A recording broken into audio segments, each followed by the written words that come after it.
Hello, I'm KHU 11 Meteorologist Chris Ramirez, and Easter Sunday, whether it occurs in March or April, it's occurring during the springtime. And springtime here in Southeast Texas is known as a season of transition. It's when we go from the cold winter months of January, February to the hot and humid summer months of July and August. Usually we see all sorts of weather conditions and weather phenomena during the springtime, especially when it comes to severe weather. So when it comes to Houston's Easter history, even though Easter falls on different days, depending on what year it is, some of the hottest, some of the notable ones that we've seen, back in 1987, we got up to 94 degrees, a very summer-like Easter.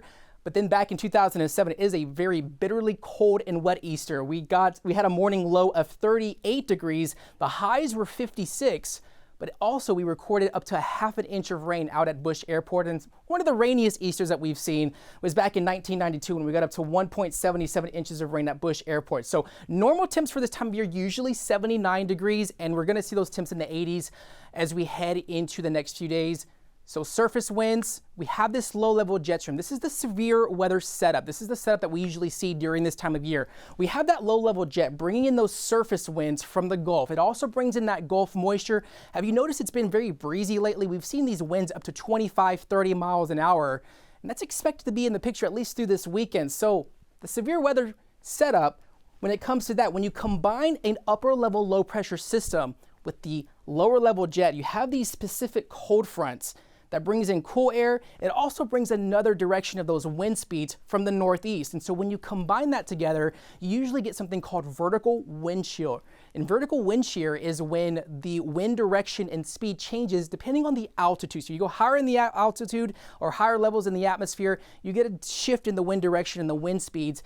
And unfortunately, that is a recipe that fuels thunderstorms and definitely could spawn off tornadoes. And we're not expecting that high tornado risk for this weekend, but we are expecting an upper level low to move into Texas as we head into Saturday into Sunday. That could bring some severe weather to portions of North Texas, but it is going to increase rain chances for here across Southeast Texas heading into Sunday, and we could see some isolated severe storms across our area into Sunday. So it's also an important reminder that we are in severe weather season. It usually occurs between March and mid-June here across Texas.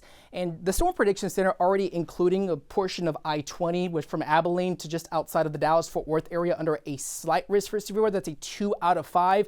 And then as we head into Sunday, as this system moves closer towards Southeast Texas and those storm chances will start ramping up, we do have a marginal risk for severe weather. So we could see an isolated strong storm or two in the picture into Sunday as we head into Easter Sunday afternoon with increasing rain chances. So it's an important reminder that we could definitely see an unsettled weather pattern last for much of next week.